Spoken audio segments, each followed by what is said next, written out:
2300 Jackson Street in that little house. I was born in that house, the only one born in that house.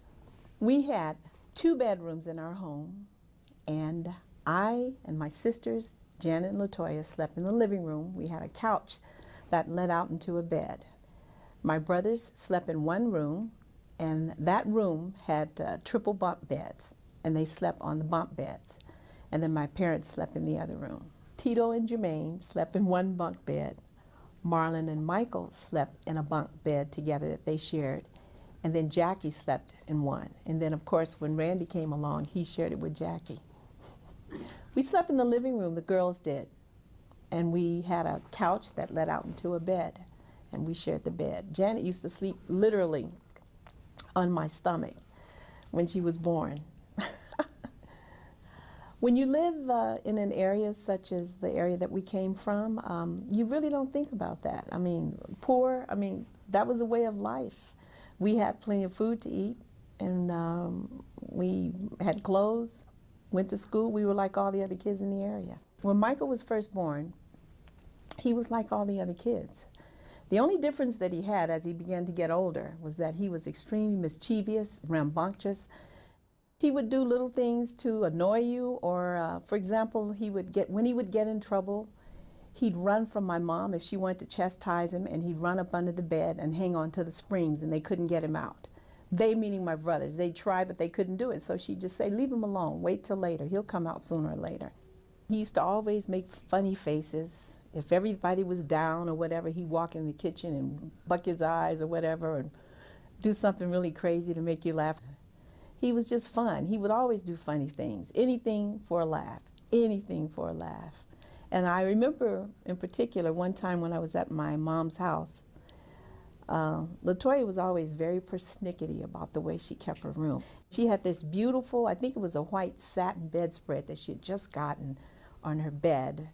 And Michael had went to some kind of shop where you buy these little gadgets, tricks, and he took some invisible ink and he spread it all over the bedspread, squirted it all over, and then he had her to come in and look at it. She was livid. She got so upset. She didn't know, she knew something had happened, and she knew probably it was him, and she thought it wouldn't come out, and she had a living fit. Crazy, crazy, crazy, crazy around the house. Everything for a laugh, anything to make people have fun. My first time ever performing with the family, I was the last one, was when they had the family show, and they traveled all across the United States. And I did this song and dance routine with Marlon and Michael. I did the lead, and they accompanied me in the dance. And I was on stage dancing, doing my thing, and they, came in and accompanied me, and they were dancing around me in a circle. And they had me scared to death because they said, Rebbbie, don't look down, there's a roach crawling up your leg.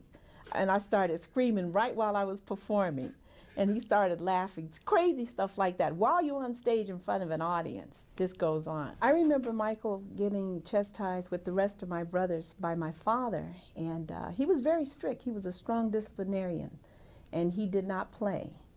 And I'm sure he was afraid of that. I mean, he was always getting into trouble. So when he got into trouble, the next thing was the chastisement that would come after it. So yeah, I remember that very well. He didn't even have to take the strap out. All he'd have to do is look at you like this. Growing up, we were very close. I mean, all of us were close. And the thing I always think about, or think in terms of with my brother, is that as a kid, my mom had to work.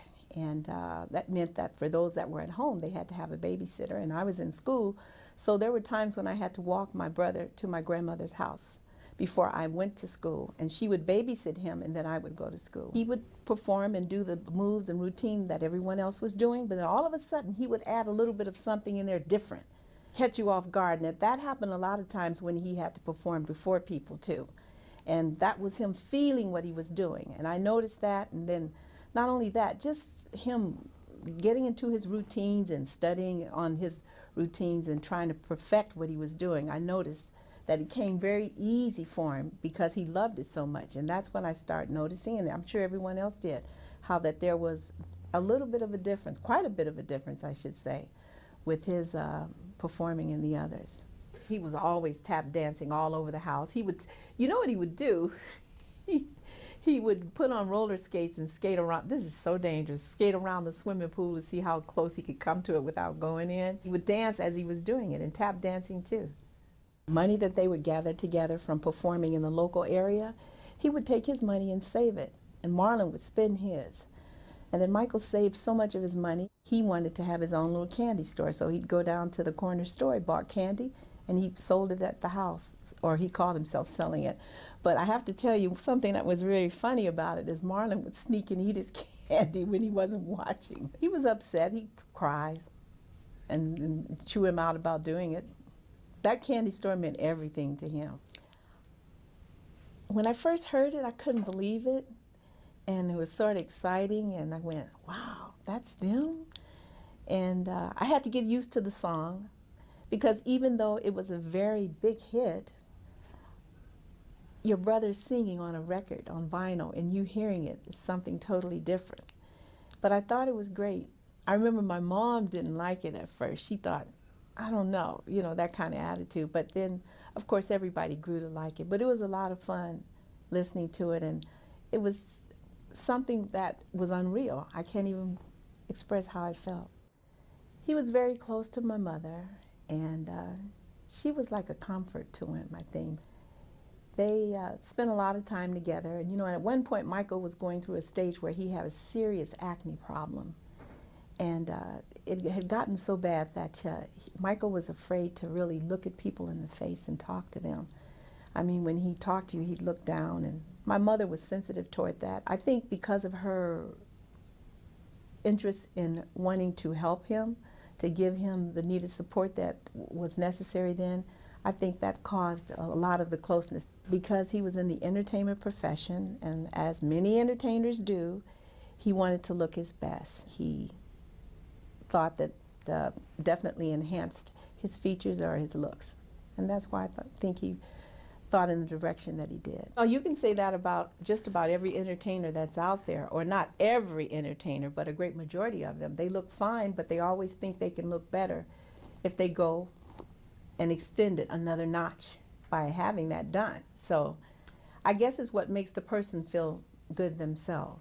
When Michael was really focused and together, he was the most wonderful, encouraging, innovative, and enlightening person you would ever want to meet. He was just very, as you said, loyal and pure. And I miss that more than anything else. He would make you feel so good. I remember one time I had to perform. I was performing in New York City, my first time by myself. Panicked because I had the flu. I was so sick. I couldn't even go, ah. And I called him, and he started laughing. He said, you're going to be okay. I had to perform before CBS, all these people at the company. He said, you'll be okay. He told me what to do to get my voice back. I was able to perform that night. But when I finished the number, I couldn't even talk. But what he told me, it really worked. And that being that, he was always encouraging, knew what to say and how to say it. I know Michael had a lot of problems he was dealing with. And it's very difficult to even sit here and talk about him, really. It really is. But I feel that one thing is for sure, I think he's the greatest entertainer thus far that's ever lived. I really admired his talent, loved him very much. And when he was together, I think he was one of the warmest and most lovable persons you could ever meet. I really do think that. I think Michael's legacy is his music and his love for entertaining people. And when being together, you know, when he was focused, wanting to just help people and do what was right. There's so many people today, young people especially, that try to ascribe to learning about his talents and his musical ability, because he was outstanding, very talented when it came to that, with his producing and his dancing. And I think that's going to be the legacy. And also the concern that he had for others when it came to those that were ill or those that were sick.